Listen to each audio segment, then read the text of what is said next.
বর্ষা সুরে মুখরিত হলো ইস্পাহানি মির্জাপুর বর্ষা যাপন 2026। শনিবার বাংলাদেশ শিল্পকলা একাডেমির জাতীয় নাট্যশালায় দিনব্যাপী এই আয়োজনের পৃষ্ঠপোষক ছিল ইস্পাহানি মির্জাপুর।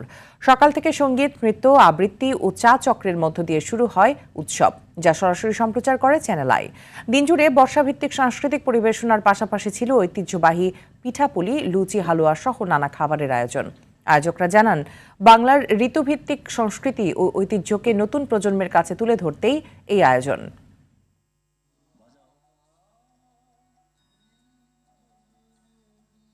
বাংলাদেশের ঐতিহ্য সংস্কৃতিকে ধরে রাখার জন্য এটা মনে করি এটা আমাদের একটা দায়িত্ব, এবং সেই দায়িত্বের অংশ হিসাবে বাংলাদেশের যত ধরনের বাংলার সংস্কৃতি ঐতিহ্য আছে তার ধারণ বাহন করার জন্য এবং তাকে বাংলার প্রতিটি ঘরে ঘরে পৌঁছে দেওয়ার জন্য, এটাকে জনপ্রিয় করার জন্য আমরা প্রত্যেকটি ঋতুরই এখন থেকে আমরা এটার এই উদযাপন শুরু করেছি।